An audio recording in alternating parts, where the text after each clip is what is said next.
Hello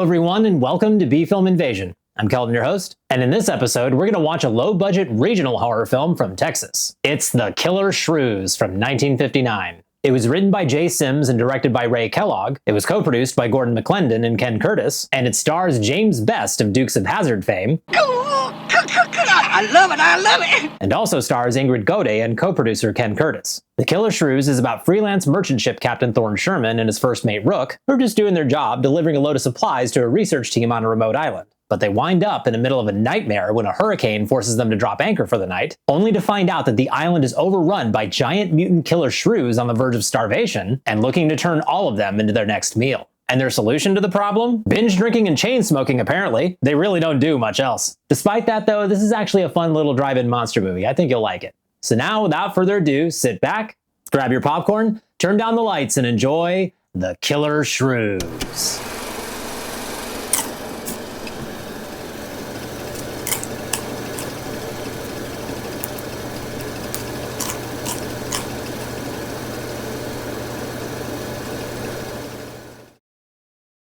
Those who hunt by night will tell you that the wildest and most vicious of all animals is the tiny shrew.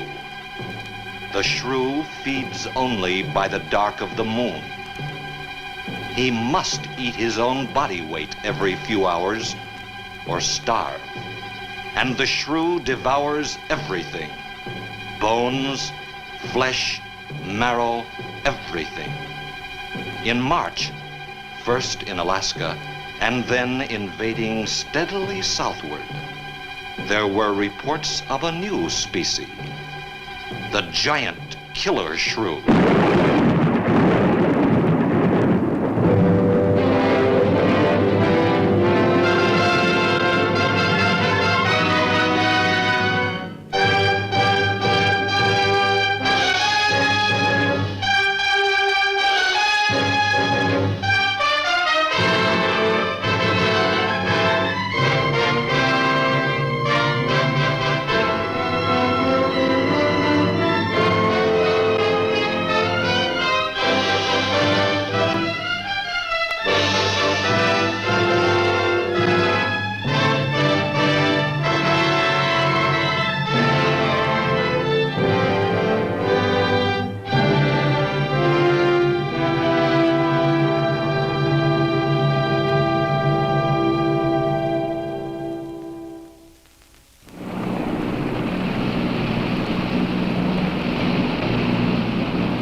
Sure is a lot of quiet out there. Almost smell it, can't you? No, but I can feel it. The pressure's dropped so fast, it's almost made my ears pop. Hurricanes got different ways of telling you it's there. Where is it? Dead ahead. What's that mean to us? My boy, that puts our port right in the middle of it.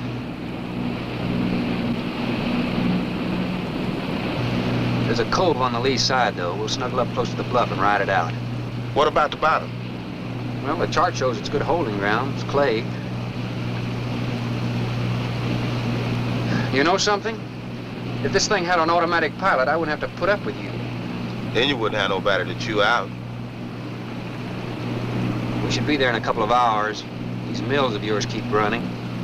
Look, automatic pilots can't play Dixieland jazz on them engines like I can.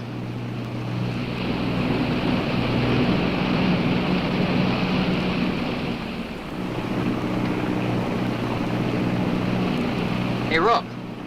Rook, come here. Take a look. There she is, dead ahead.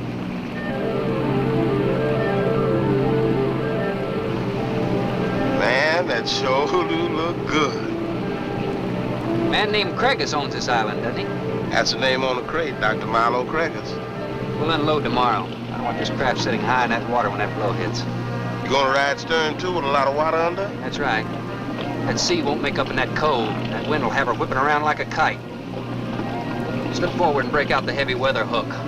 Shacklet, make sure it's free to run. I'm out, Shacklet. Good.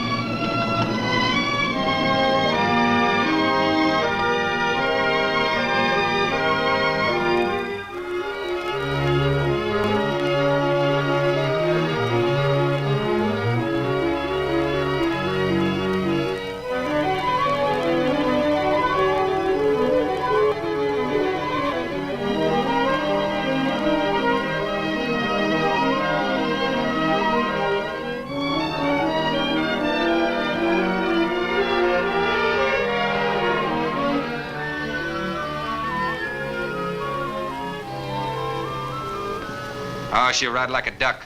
If she swings too far to starboard, we might have to take a check line to shore. Hey, Rook, take a slant up that trail. Now, that's a rather strange setup, wouldn't you say? Look like somebody's getting rid of somebody, huh, Captain? Maybe. Hard to tell.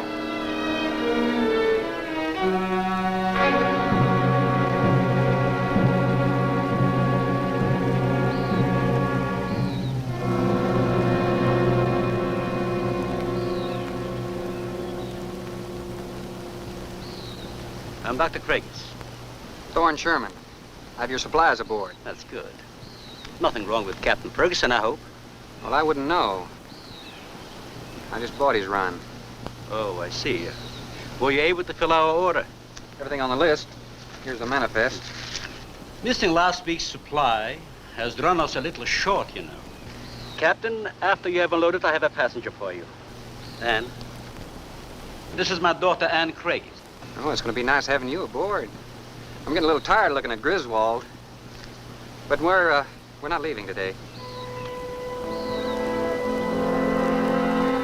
In fact, we're not even unloading.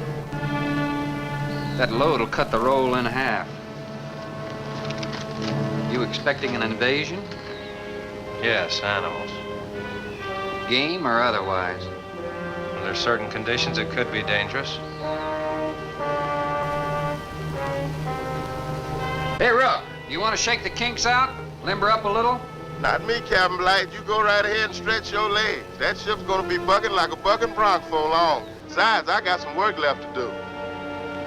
If you do come ashore, wear a gun. Got you, Captain.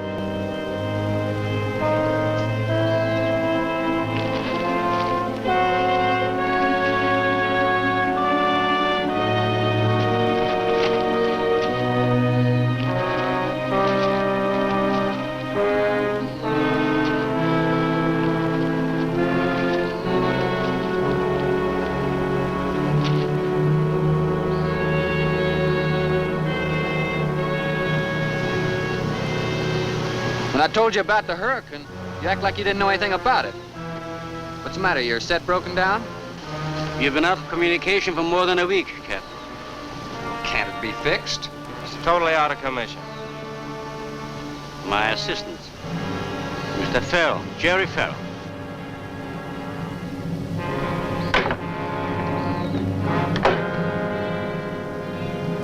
Father, perhaps the captain would enjoy a drink. Well, of course. Will you join us in a cocktail? Well, I've never been known to turn down a drink yet. I'll be glad to accept. Fine. In that case, we'll have martinis. Mario, Sí, señor. mix them, please. Right this way, Captain. Come in.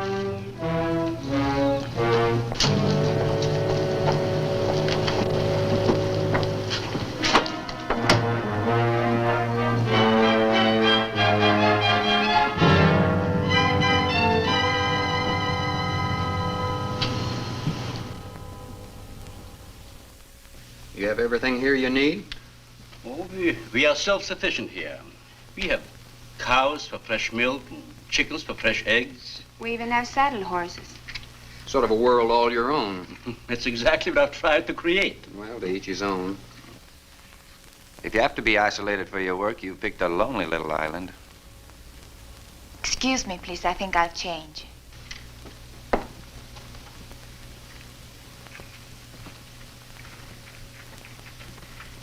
Well, she's a little worried because you aren't leaving until tomorrow. Well, I can understand that. But there's something else bothering her.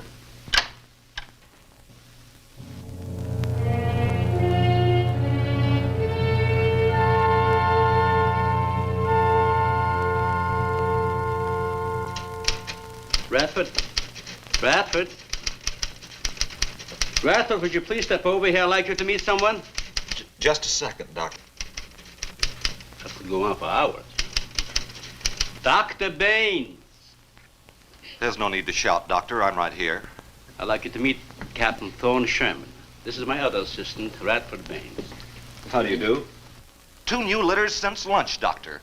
Both support GT116. That's good, but, We can breed them to the 205 group in about 3 weeks. But I'd prefer to wait and expose about half of them to the Hoskins factor first. If you agree. Good idea. Do you know there's a hurricane coming? Hurricane? Well, I don't suppose there's much we can do about that. Glad to meet you. Sherman, wasn't it?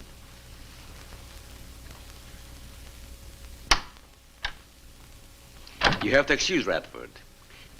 Anything that does not concern his project does not get through to him. Brilliant mind. He would starve at it if someone didn't remind him to eat. Must be very interesting work. What's his field? Biology. We specialize in genetics, heredity. I'm afraid my interest doesn't run in that line, you know. Think what would happen if you could isolate and identify the inherited factor in each gene. Now, wait a minute. I'm afraid I'm not very good with pure research. This is practical research. Generally, among mammals, the smaller the size, the higher the metabolism and the shorter the lifespan. Is that right? Well, I'm attempting to decrease the size while maintaining a low metabolism and resultant a longer lifespan. What reason? Overpopulation.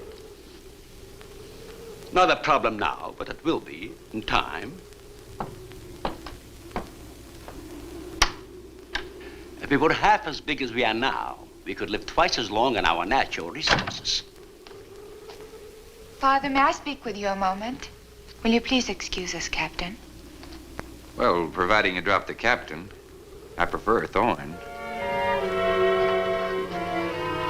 No. Well.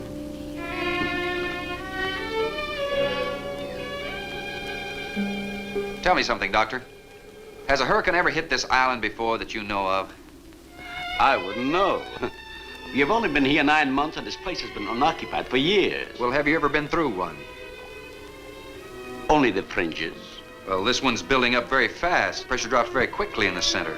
I'd advise you to get some doors and windows open in this place. Ventilators on the roof. And if you'll freshen Anne's drink, I'll go and check them. I'd be happy to. Thank heavens you're right today. Why, are rations getting short? No, it's more than that. Much more. We'll surely be able to sail tomorrow, won't we? Possibly. But not probable. Not delayed anyway. Takes a long time for a sea like that to quiet down. Well, if you're worrying about me, you needn't. I'm a good sailor. Oh, I'm not worried about you. We'll sail when the time's right. I got them opened, all right. Well, Captain, let me freshen you a drink. One for the road. Not trying to rush you, but it will be dark soon. I've invited Thorne for dinner, Father. Oh, I see. If you're not worried about your ship, you're welcome. I'll take a rain check on that dinner. If you wish. Father, I've asked Thorne to stay. Progress, Doctor. This is the sole survivor of Group 30. 28 months old today. Well, that's equivalent to 140 years to us. That's right, yet it still maintains low metabolism without any sluggishness. It's not the breakthrough, but it certainly sets our course. Radford, suspend series 52 through 96, and we'll concentrate on the rest. What is that? It's a Sorex cericidae. Looks like a small rat. Smells like a skunk. They have musk glands in their knees. And these little fellows are our subjects. They have a birth cycle of 10 to 14 days. And using them, we can establish traits. We can trace the progressions through a number of generations over a short period of time. Well, how big do they get? That's an adult. See, their muzzle is longer and thicker than a rat's. It extends over the lower mandible, see? Does he bite? Only when he's hungry. Well, maybe you better take him. He doesn't know me. All he knows is his next meal. He's just been fed. He'll be all right for another 8 hours. The shutter blew open. Radford? I got it, senor. Don't let that scare you. It's gonna get worse. Storms always frighten her, ever since she was a child. Well, that was nice of the narrator to provide some information about shrews, which was surprisingly accurate, by the way. Their genus is Sorex and they belong to the family Cericidae, and shrews in captivity can indeed eat up to 2 to 3 times their own body weight in a single day. But would it have killed the filmmakers to provide a more interesting visual than an overcast sky at night? I mean, come on. They could have at least included some pictures or something. Just look at these cute little things. You probably noticed that they used mice in place of actual shrews. Though I imagine those probably weren't very easy to come by, and mice look similar enough, so we can forgive them for that. But wait till you see what they used for the giant shrews. And I apologize for any difficulty you may have with understanding the accents in this movie, especially Dr. Craigus. Ventilators on the roof. Huh? What about a root? Unfortunately, all I can say at this point is that you better get used to it because he does that a lot. And you better get used to the entire cast hitting the sauce. They do a lot of that in this movie too. But somehow, in the midst of all the heavy drinking, Dr. Craigus and his colleagues are conducting some timely research on overpopulation and using shrews as their subjects, but more about that in a bit. So even though Craigus is putting up a calm front, it's obvious to Sherman that something's up, between Anne being glad to have him around the place and Jerry giving him the cold shoulder. But the burning question now is, will Sherman stay for dinner? We'll learn the answers to this and other mysteries when we return to The Killer Shrews after this.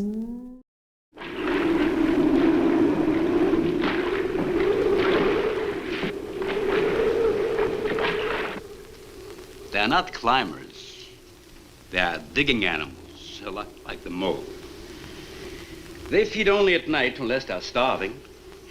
And when they are hungry enough, they'll tackle anything regardless of size. No kidding. Mm-hmm. If you leave 2 of them in a cage for 12 hours without food, the stronger will eat the weaker. Like cannibals. Precisely. You see, their intense activity requires a tremendous amount of energy.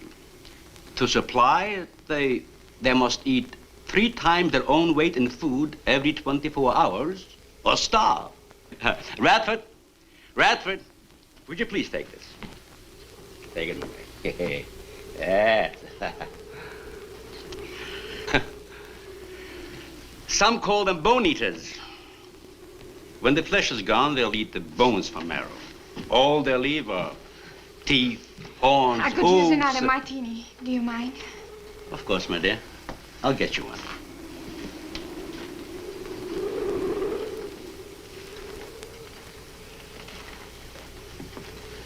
There you are. Mario! Equipo, por favor. Mario will show you to the bath and he'll freshen up a bit. Here be el señor al baño. Sí, señor. Sígame, por favor. Excuse me.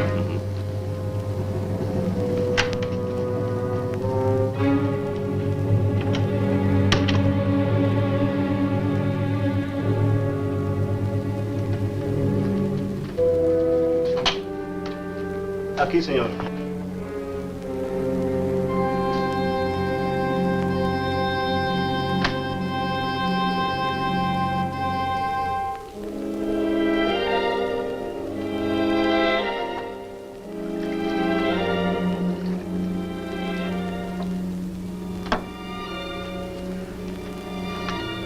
You got a problem too? ¿Qué pasó? Nada. Nothing, señor. But you will leave on the ship tomorrow. Well, I think that all depends on the wind and the sea, don't you? Sí, sí, señor. I No. Ah, you were joking. I feel the point. I've seen. Well, I'm glad to hear that. Now, if anybody else is concerned about my sailing tomorrow, why, you see they feel the point too, huh? I don't like to repeat myself. Okay, senor.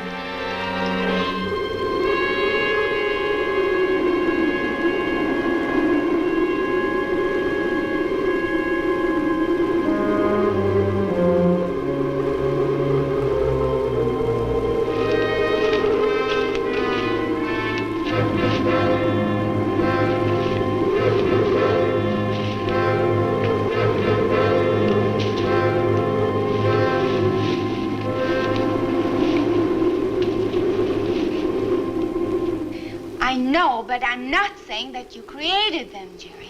I am saying that because of your drunken stupidity in leaving the cage door open, you created the horrible situation that now exists. Look, Ann, this is a mistake any one of us might have made.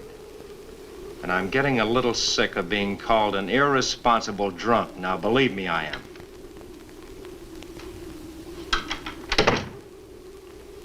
Excuse me.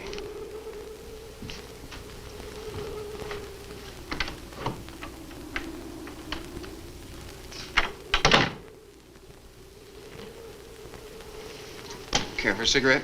Thanks. And thank heavens you arrived today. You said that before. What's the strain? If I don't make sense, please excuse me. But it seems like everything is coming to a head at once. Oh? I want to leave, but I want my father to go with me. Well, then, why doesn't he? We've discussed it many times, but he's adamant. I'm sure Jerry has a lot to do with his decision. He tried to convince me that the crisis will only last for a few... Well, this is certainly a cozy little scene. Might even be called intimate. Boy meets girl and all... Stop it, Jerry. That remark is uncalled for. What I do or have to say does not concern you. I can't disagree with you more, my dear. I'm concerned with everything you do, and I intend to keep it that way. Now, in my book, an engagement isn't a casual thing. In my book, it isn't either. And last night ended ours.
Be reasonable. Everybody in the world is scared to death of something. That's evident. When they came at us last night, you knocked me down getting inside the fence. It's just that I can't stand them. And I've discovered something I can't stand. All right. But I advise you not to mention it to anyone. I'm going to complete these experiments with your father regardless of anything. Do you understand that? Nobody is going to take this chance away from me. That's Captain Sherman.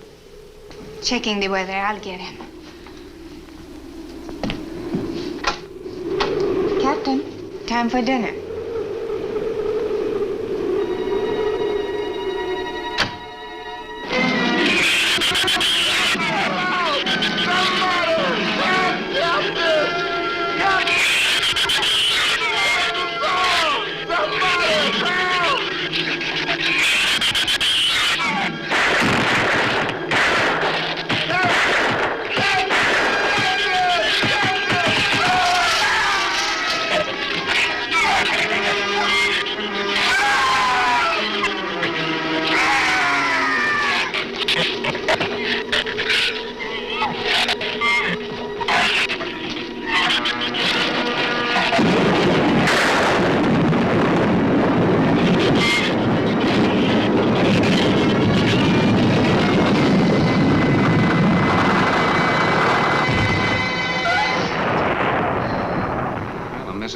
smile, always, eh?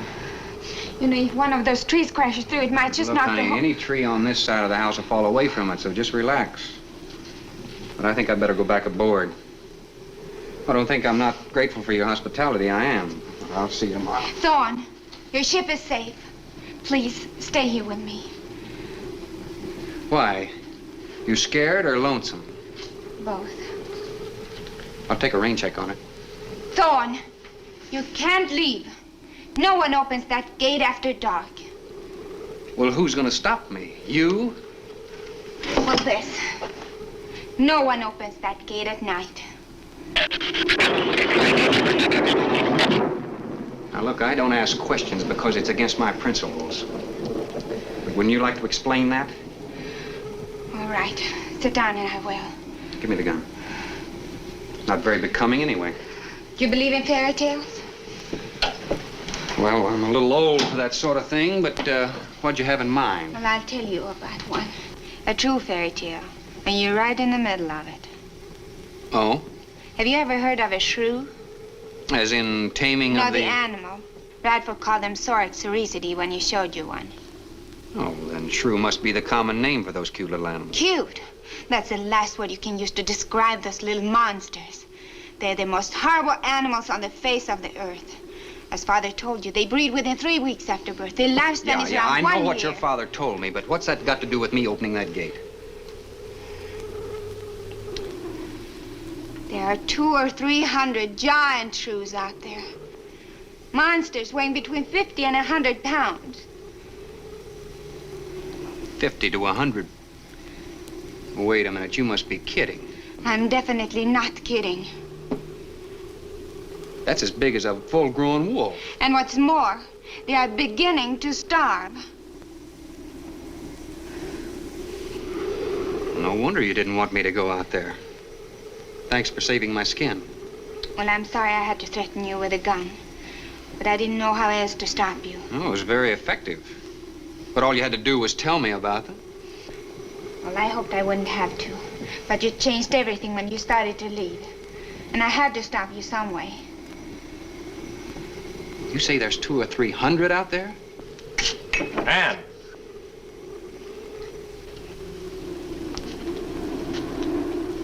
That's right, Captain Thorne. And if you'd stuck with your rowboat and played captain instead of trying to play detective, you wouldn't have to worry about how many are out there, would you? That's enough, Jerry.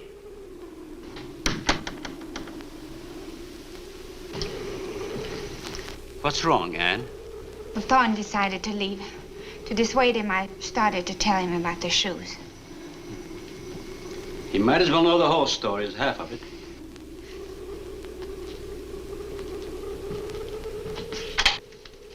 I guess we're all a little jumpy, Captain. Yeah, I'm sorry.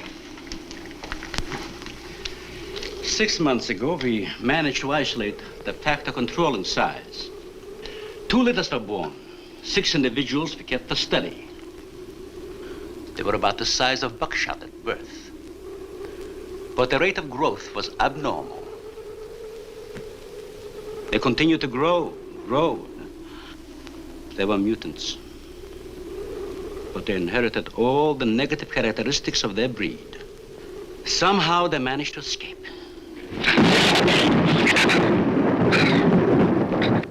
But a month later, we saw one of their offsprings. They were multiplying.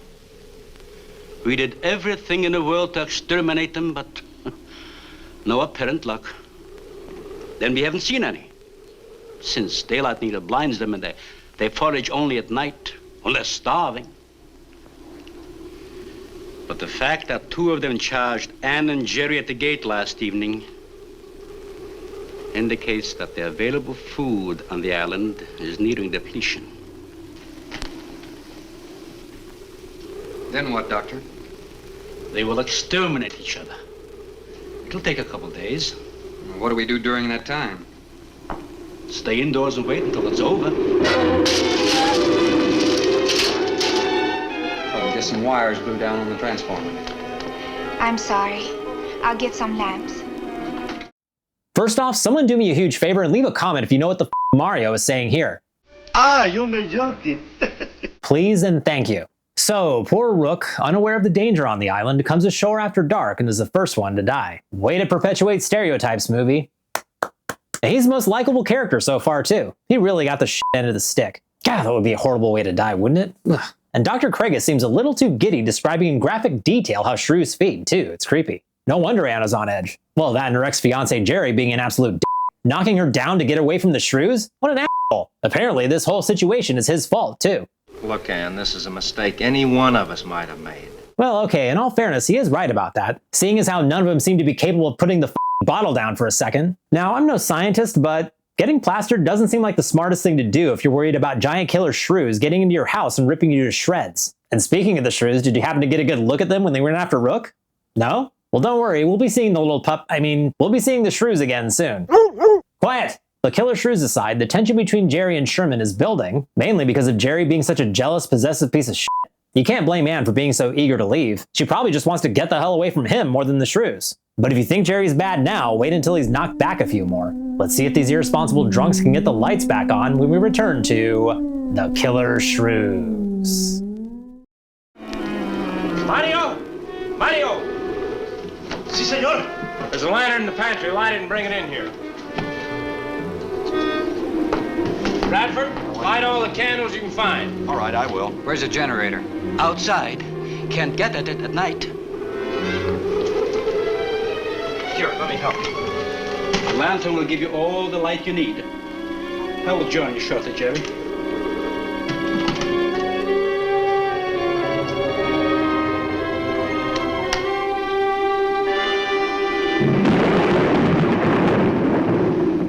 Well, Jerry, I felt she was sincere and made sense from her standpoint. Wanting her father to leave the island with her makes sense? It'd be much better for the project if I went with her for a few days. As a matter of fact, I think I'll talk to the doctor about that. That might be the answer.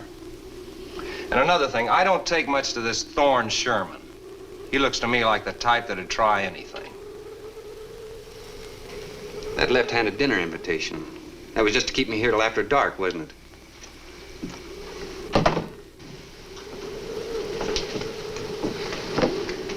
I wanted you here tonight. I felt something terrible was going to happen. Well, you still feel the same way about it? Not as much. Not since you're here and know everything.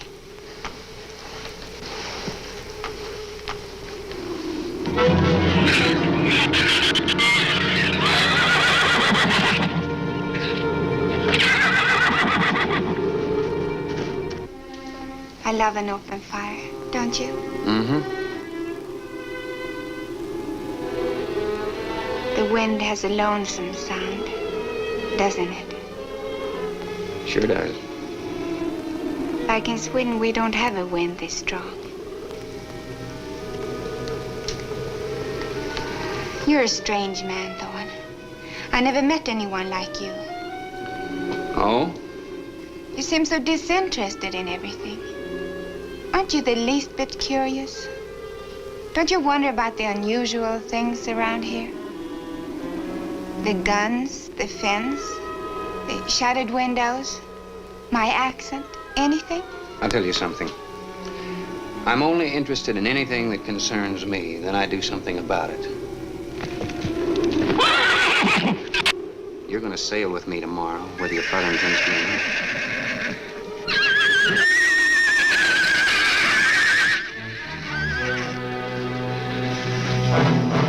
Thorne, no! Father, Brad! Out there!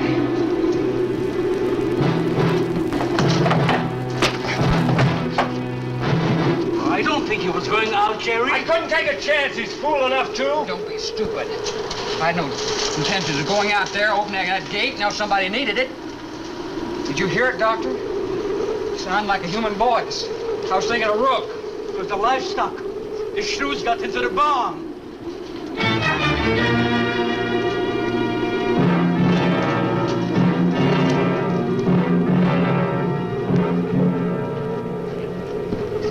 What was it, Father? It was the livestock. Did Mario forget to bar those doors? No. I put them in the barn myself. They couldn't get through the wood doors. They dug through the dirt floor. Let me ask you something, Doctor. How could you expose all our lives, yourself included, with those things out there? All you had to do was get the Coast Guard or the Navy to come in here and burn them out. Those things got loose. Any unusual experiment can produce unusual results. That's why I chose this island. It's isolated. Miles of open water in any direction. Our project is privately financed. It's not a problem for the government or military. And the world is in no danger. This species does not swim.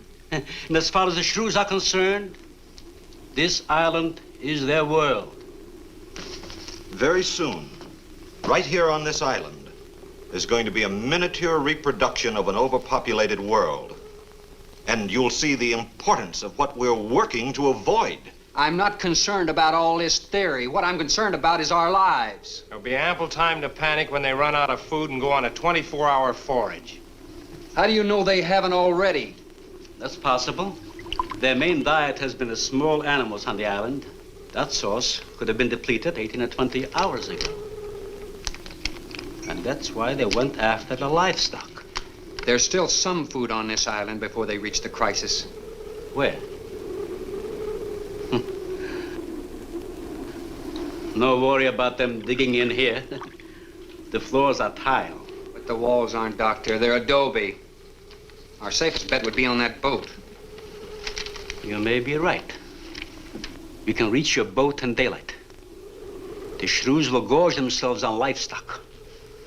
That should keep them lethargic for several hours. There's no sense looking at the dark side. And there's no sense minimizing a serious situation. It leaves you completely unprepared to cope with it. Now, we certainly can't make it tonight. That's out of the question. Maybe tomorrow. I haven't. We'll get some sleep tonight, but we'll have a watch, an hour and a half apiece. Doctor, you go first, and then Radford, Mario, Jerry, and then me. Shutter all the windows, make sure they're locked good and tight, check all these walls. Come on. No, I think I'll stay here by the fire. I feel safer. I couldn't stand it in that room alone. All right, as you wish. But try to get some sleep. I will.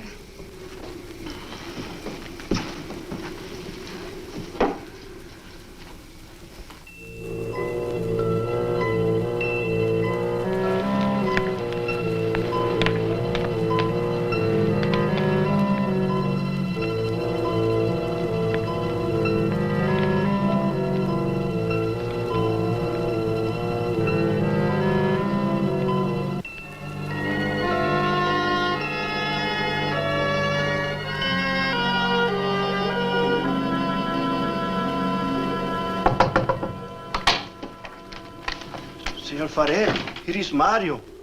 You are next to make the patrol, no? Sure, Mario. Come on in. I've been waiting for you to finish. I must have dozed off. You kind of startled me. Sit down. Here. Have a drink. It'll help you to relax. Gracias, senor. Sit down. Just a while. You just checked every room in the house, didn't you? Sí. Fine. You're a good man, Mario. A man that can be trusted.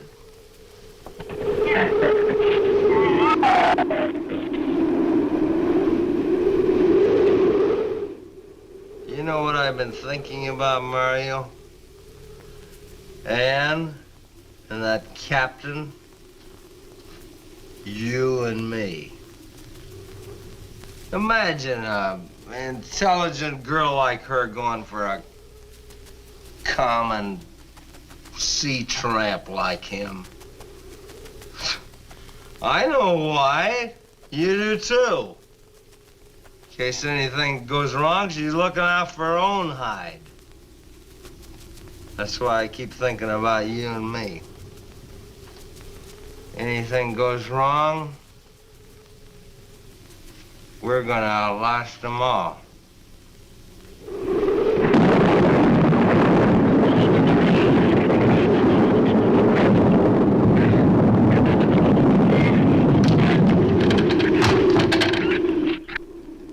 I'm going to trust you to take my turn at patrolling the house.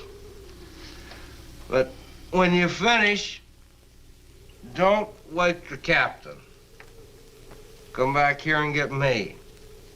See, I'll probably feel good enough by then to take his turn. Okay, Mario? Sí.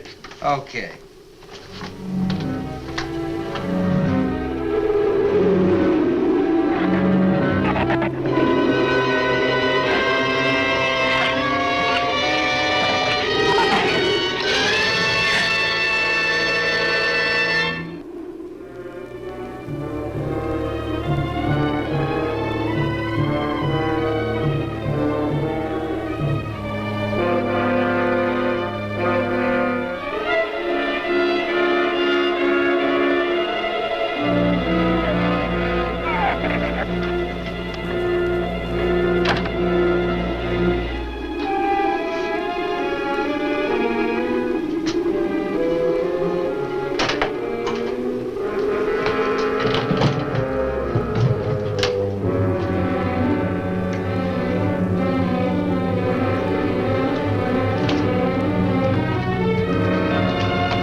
Señor, it is Mario. Oh, Mario, come on in. What is it? There is a big raton en la bodega. A shrew in the cellar? Sí, I hear him singing down there. Well, how did he get in? The storm broke out the kitchen window, but I closed it off. He went down there. Why should he go down there? The food for the little ratones. I put it out to frost. They love it. What, did you tell Jerry? No, señor. Here is your turn next. Here is una luz. We kill him, no? Yeah.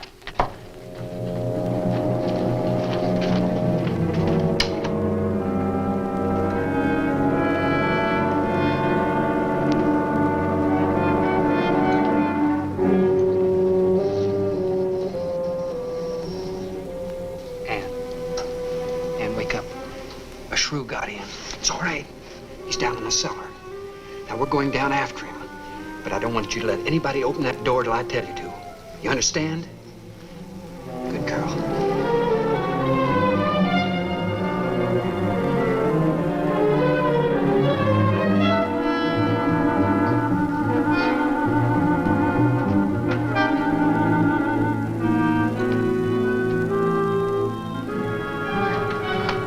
Okay. Open it just a crack. Open. Hold on to it. Okay.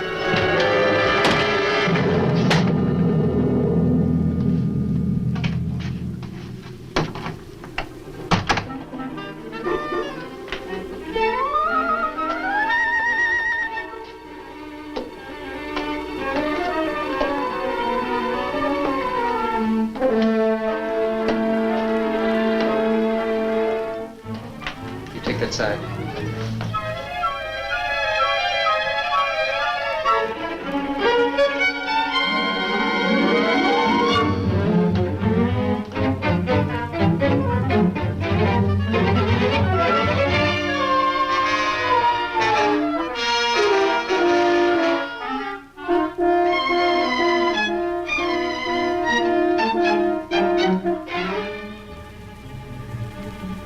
Mario? Aquí. You see anything? I see where he was. I do not see where he is. Cuidado. Sí, señor. I will be careful.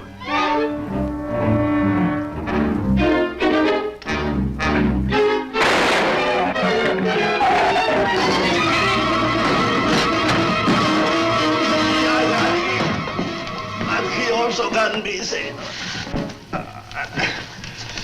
Here, I'll fix that.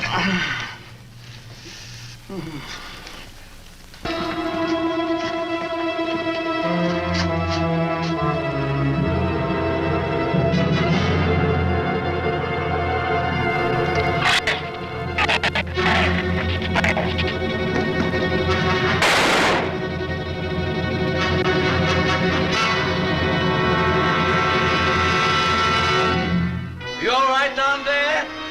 Doctor, get down here, quick!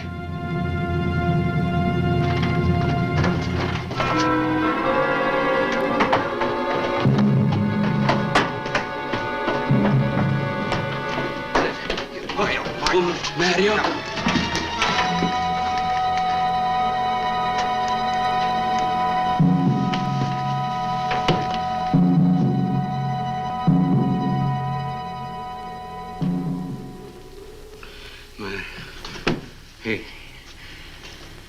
He's dead. Dead?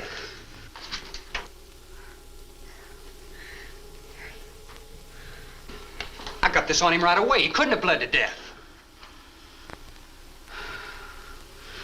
Might as well let go of it. Won't do him any good now. What could have killed him? I'm not certain. Till the autopsy. Hemotoxic syndrome.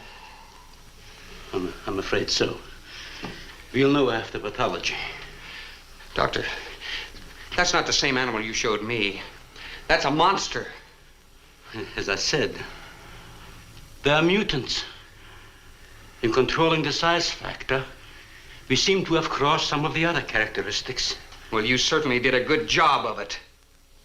I've known that for some time, Captain.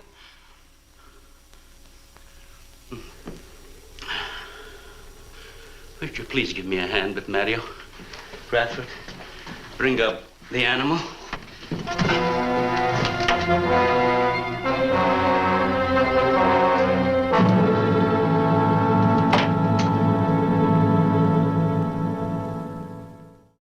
So really quick, I have to point out that Thorne was indeed acting pretty strange for a moment there. You seem so disinterested in everything.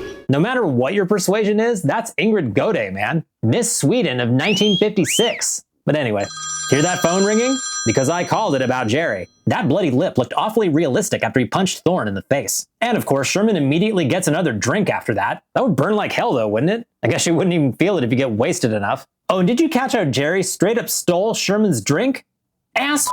And now, because of Jerry, poor Mario bit the dust after a shrew bit him. Just think, we might have had one less belligerent drunk in the world if Mario weren't such a good guy. Thanks a lot, Jerry. Damn it, Jerry. Our resident insufferable jerk was played by Ken Curtis, who also co-produced this film and was a singer before becoming an actor. He was born Curtis Wayne Gates in 1916 and spent much of his childhood on a ranch in Colorado. In 1941, Curtis joined the Tommy Dorsey Band and replaced Frank Sinatra as the singer, and in 1943 he joined the US Army and served until the end of World War II. In 1952, he married his second wife, Barbara Ford, daughter of renowned director John Ford, who cast Curtis in supporting roles in two of his John Wayne films, Rio Grande and The Searchers. He continued to play mostly supporting roles in film and TV, and in 1959 he formed a partnership with Dallas-area radio broadcaster and theater chain owner Gordon McLendon, who also played Radford in this movie. Together they co-produced two monster movies intended to be shown as a double feature, The Killer Shrews and The Giant Gila Monster. More about that second one another time. In 1964, Curtis joined the cast of Gunsmoke as Deputy Festus Hagen and became one of the most popular characters in the series. He continued to make frequent appearances on film and TV until his death in 1991 at the age of 84. But right now, his character Jerry has Mario's blood on his hands because Jerry's a drunk fuck-up. And what's this about hemotoxic syndrome? Are the shrews venomous now? What, they weren't deadly enough before? What next, are they gonna start shooting lasers from their eyes? Probably not, unfortunately, but stick around. There's more to come when we return to The Killer Shrews, right after this.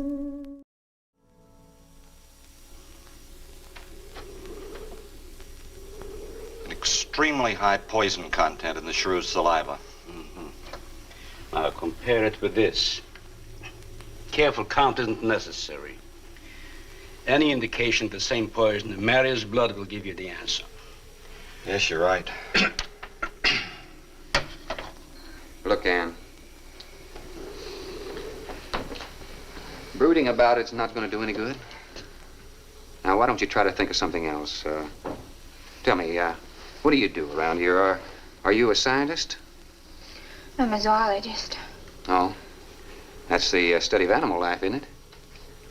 Well, do you specialize? What do you specialize in? They died. Well, I had a hand in this, too. And I'm partly to blame.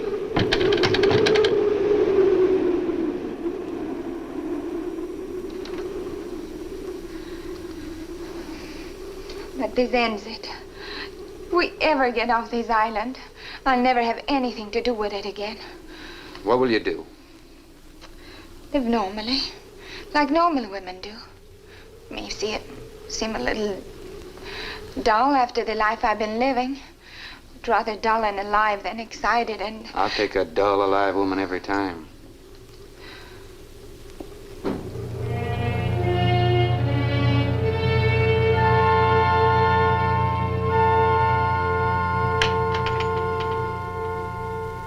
Say, Thorne, the autopsy has proved what we suspected. Several weeks ago, I concocted the most virulent poison I could with the materials I had at hand. And we put it out as bait. Mario was killed by poison.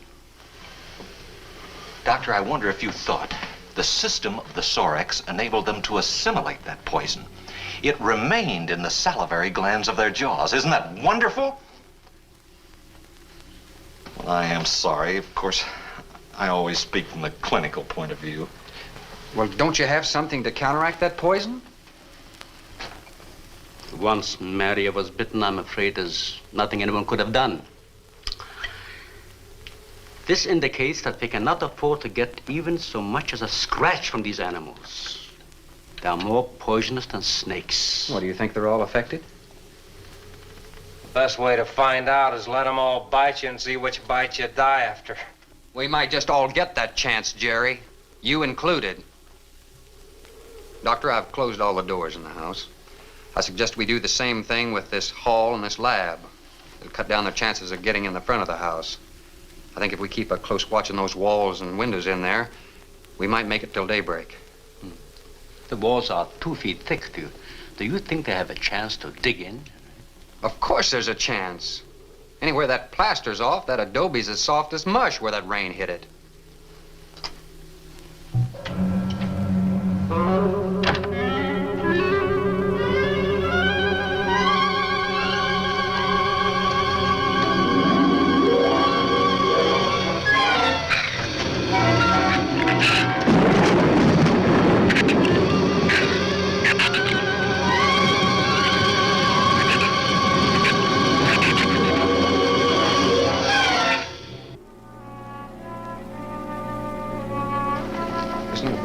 Doctor. But here's another possibility, Doctor. It's very light out. It's going to be daylight soon. We'll take the shrew that killed Mario and throw it over the fence and use it for bait. If they show up for it, of course, they'll run for the boats out. But if they don't, then I'll go down and have Rook lay to with a lighter. Then I'll return to the bend and the trail and give you the all-clear signal. Sounds fine, Captain. Good. Then you explain it to the rest. Yes, I will.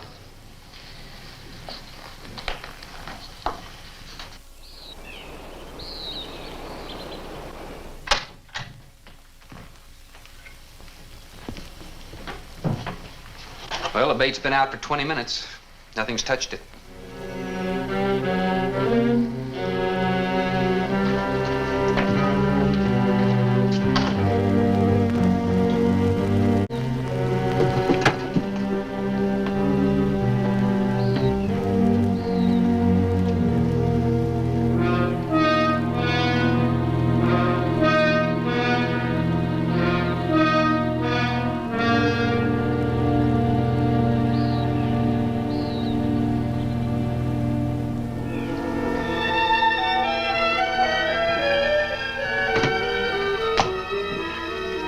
Even the wind has gone down. Isn't that wonderful? I'm afraid it's not over, my dear. It's just a lull. There'll be a lot more. He's right. I'll be back at the bend shortly. Now, you watch for my signal. You can't go alone. I'll go with him. Not you, Father. You haven't even fired a gun. Take Red or Jerry. Sure, I'll go. Then you'll be sure of getting the signal.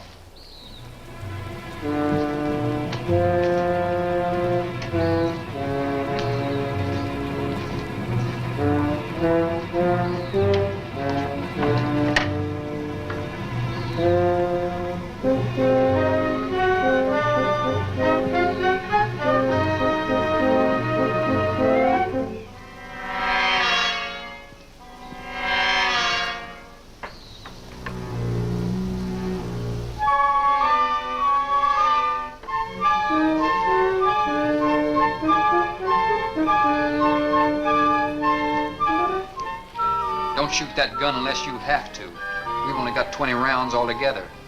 I know that as well as you do. Sherman, you stay away from her. You have that gun pointed at me? Right at the middle of your back. Look, we got enough problems without worrying about Ann. I'm telling you, stay away from her, or when the shrews get through with you, they won't even find the buckshot.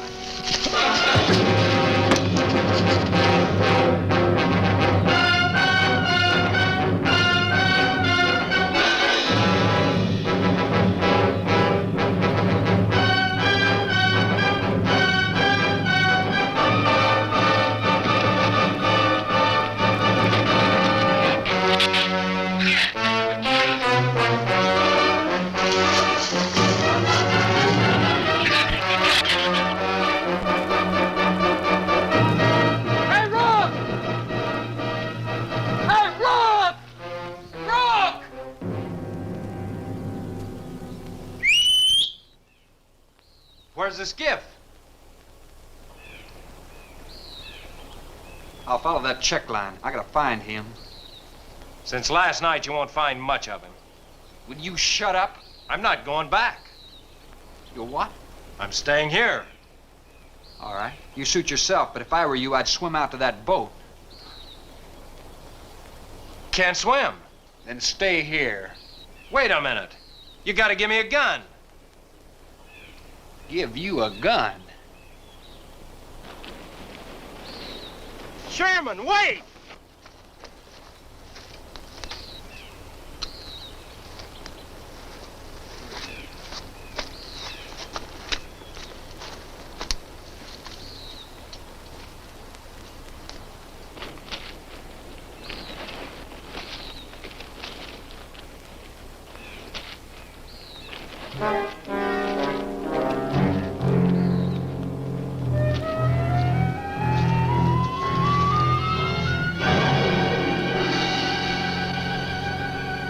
This is the gun we had on the boat.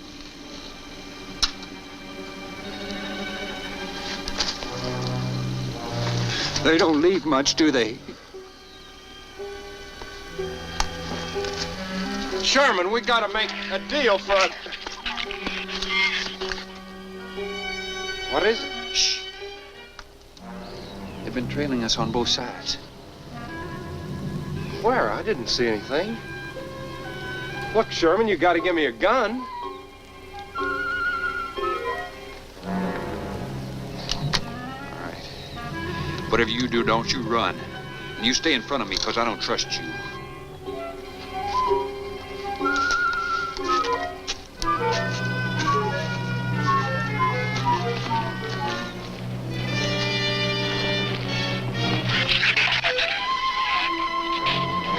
They're coming!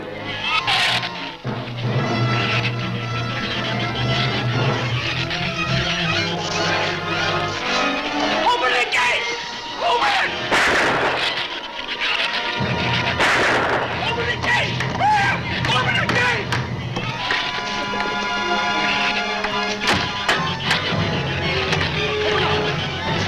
You can let him in. Let him in. Hurry, open the door!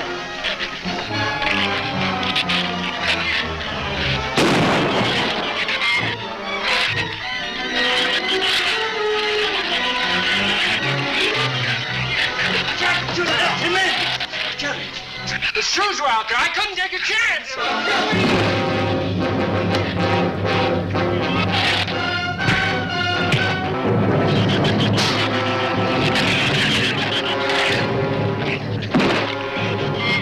Give him up, man. Give him up. Get back.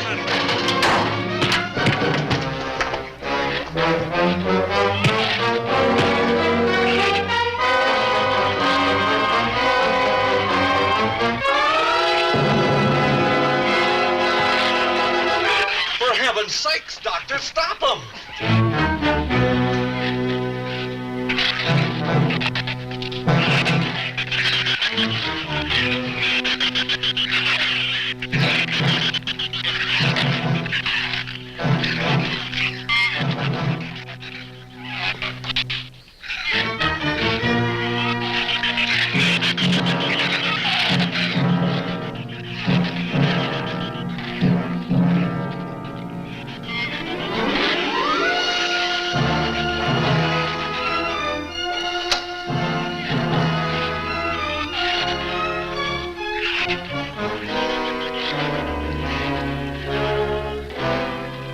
not? Didn't he have it coming, or didn't he?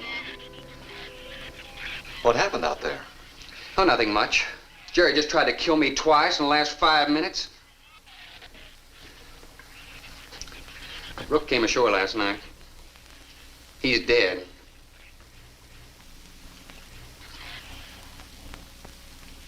This is all was left. Won't do us any good. It's got no ammo.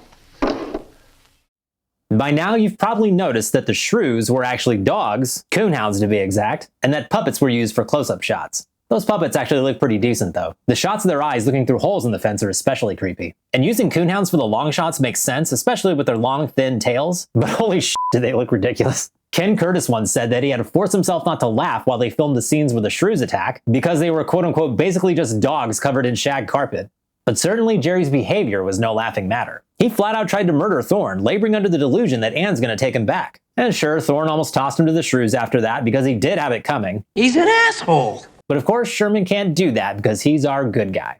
Captain Sherman was played by James Best, an actor of stage and screen who is a bit of a jack of all trades. He was born Jewel Franklin Guy in 1926 and raised by an adoptive family in Kentucky, and his cousins were Don and Phil Everly, better known as the country rock duo, the Everly Brothers. After being stationed in Germany in 1945 and serving as a military police officer in the US Army, Best became a contract player at Universal Pictures, where he met other actors such as Tony Curtis, Mamie Van Doren, and Rock Hudson. Like his Killer Shrews co-star Ken Curtis, Best appeared primarily in westerns. He went on to have a prolific career in TV, making over 280 appearances in dozens of shows, such as Perry Mason, The Twilight Zone, Alfred Hitchcock Presents, and The Andy Griffith Show, to name just a few. He was also a musician and often showcased this talent over the years.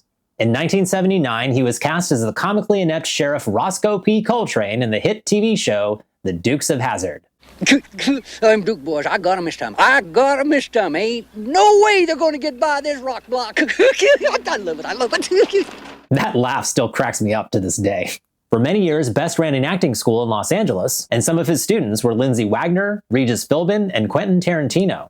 In the 80s and 90s, Best was a drama professor at the University of Mississippi, and was also a painter in his spare time and an advocate for animal rights. How do some people find the time to do all of the things? In 2015, Best passed away at the age of 88. His Dukes of Hazzard co-star John Schneider once said of Best, quote, "I laughed and learned more from Jimmy in 1 hour than from anyone else in a whole year." But back on the island, things just keep getting better and better for Captain Sherman. He and his buddy Rook were only there to deliver supplies, probably more booze, and now poor Rook is dead, and his chances of living to set sail another day are looking awfully slim. How in the hell are they all gonna get out of that place alive? Find out in the exciting conclusion of The Killer Shrews. Stay tuned.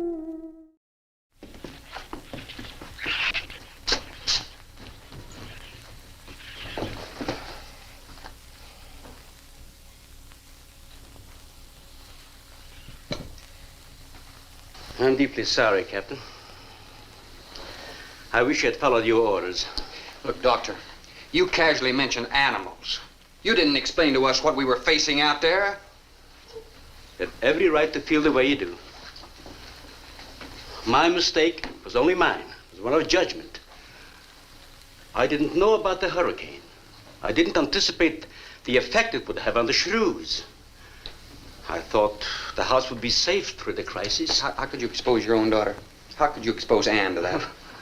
She was going to leave last week, but the boat didn't come. I need a drink.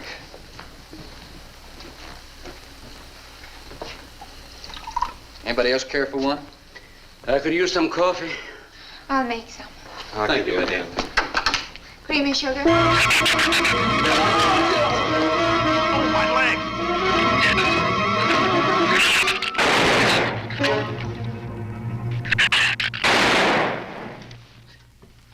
Slam the door! You all right, Doctor? He just ripped my trousers, that's all. Are you sure that's all there is? I'm completely aware of it, Doctor.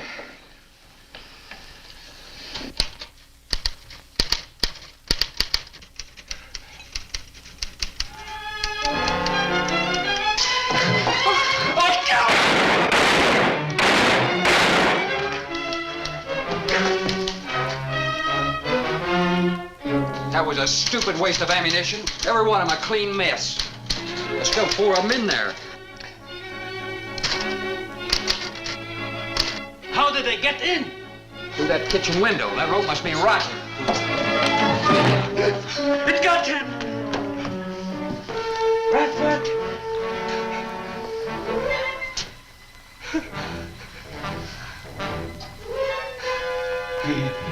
He's dead. Oh, no.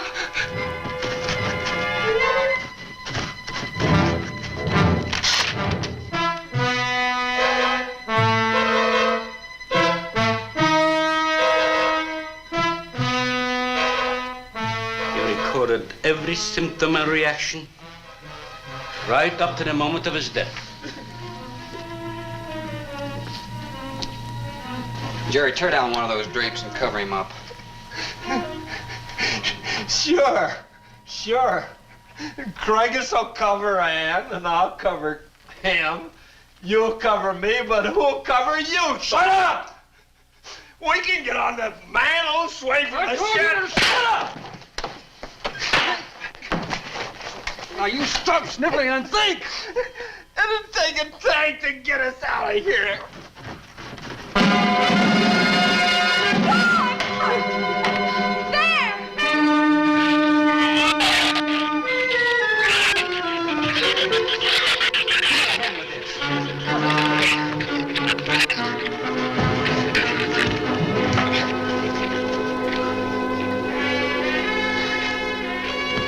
It won't take them long to dig around this. You're right. No telling where else they're digging, too.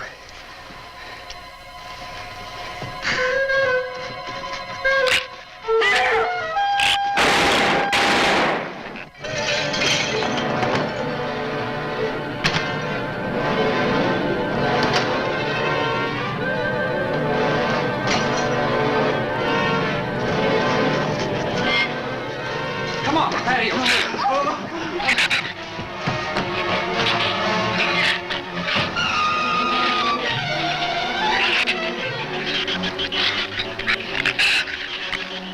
Not enough stuff here to barricade those walls. I'll tell you, we'll pile some of those crates up over there. That roof's our last chance. Here, help me, Doctor. Hands, you can find something light. All right.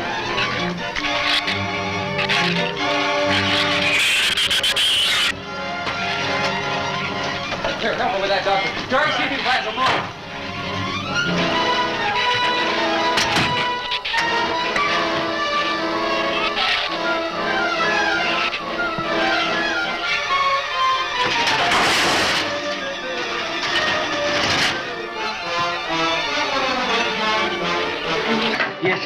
Use these chemical drums as tanks.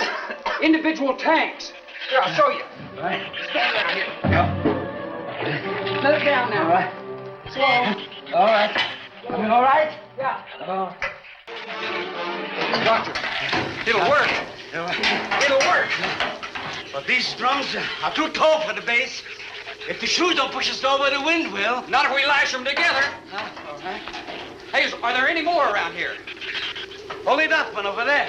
Have any cold chisels or hammers or anything I can knock a hole in here to make some eye pieces? There are some tools over there in the corner. All right.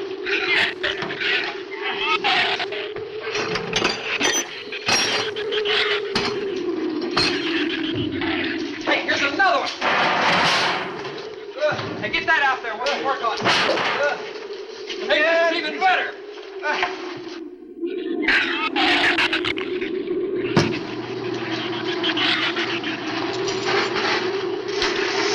Give me a little more slack. Get some rope and put it on that latch so we can reach it from the ground.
but we should be able to duck walk to the beach. Where's Jerry? There's a lot of them out there. I can see them. I'm not going. Look! Come down here! That wind will blow you right off that roof! I told you I'm not going. I'm staying here. You got to get them down here somehow. And see if you can coax them down here. Jerry, please come down with us. No, Ann, they'll get you if you go out. Come down here, you fool! Poor devil, I hope he makes it. We can't leave him. He's not responsible for himself. He's got to go now.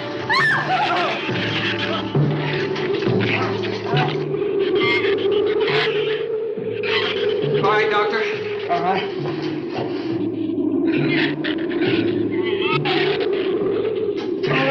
Now hold it up.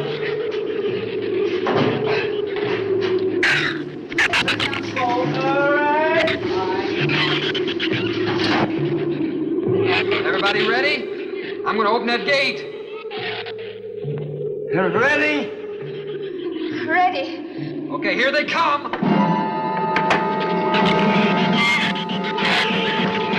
Hold on! Hold on!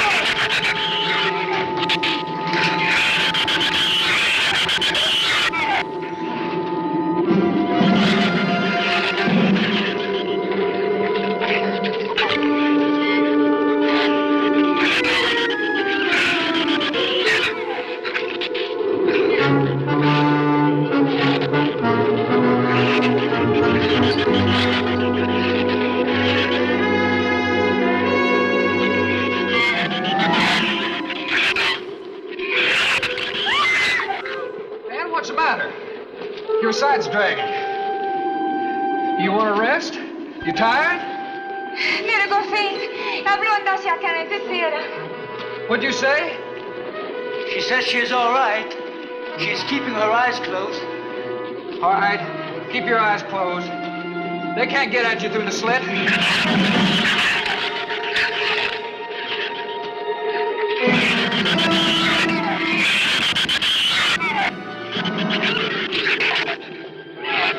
This empty drum is too heavy for her. I can barely hold up my side.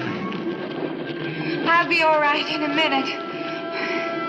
All right, you walk. I'll drag for a while.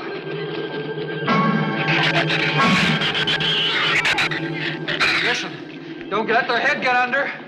They'll flip us over.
Check your foot. No,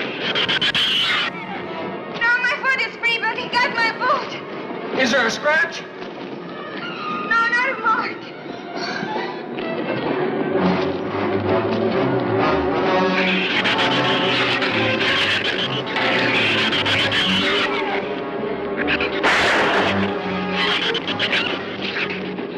Keep moving.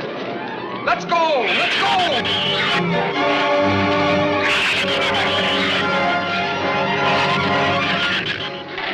Lord, I don't think What? Son!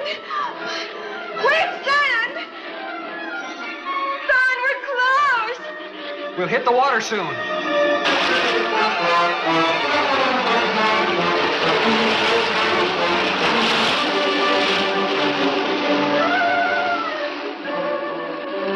It doesn't sound like they're following us anymore.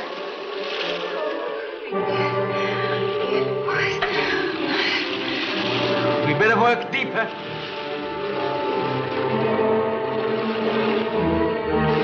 I'm about drowned out. Okay, let's swim for it. Okay.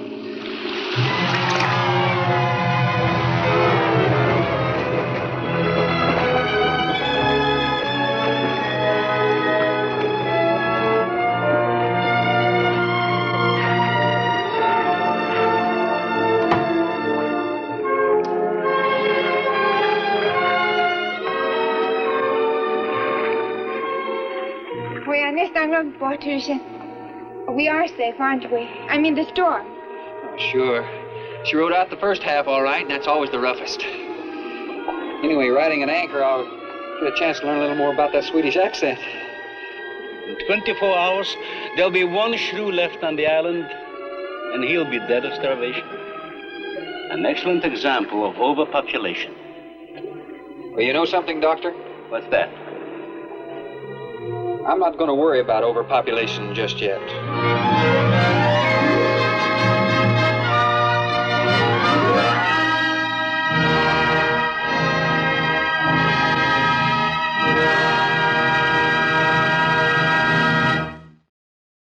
Well, you know something, Doctor?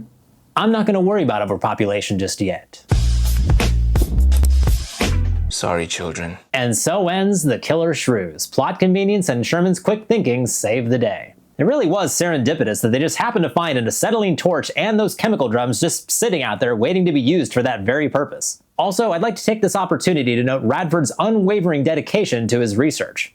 He recorded every symptom and reaction, right up to the moment of his death. Hats off to you, sir. What a way to go. So at the end there, Dr. Craigus mentioned overpopulation one last time. That was the reason he and his team were on the island in the first place, you remember. The concept of human overpopulation is a big, problematic can of worms that I'm not even going to try to open. But seeing as this movie was made at the height of the post-war baby boom, and that the world's population skyrocketed from 2.5 billion in 1950 to 5 billion in 1986, doubling in a mere 36 years, you can see why there may have been some cause for concern. That's some scary shit.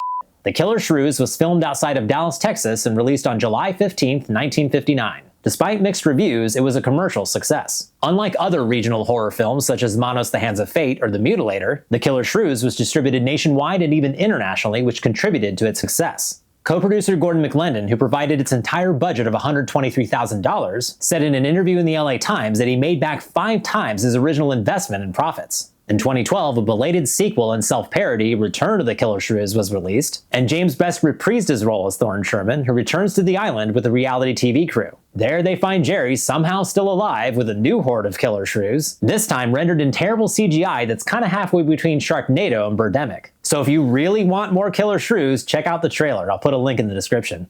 That's all for this episode of B-Film Invasion. Hope you enjoyed it. If you did, please hit the like button, share the video, and subscribe to the channel. And of course, if there's a B-movie you think I should check out, post it in the comments below. Until next time, this is Kelton signing off. Thanks for watching.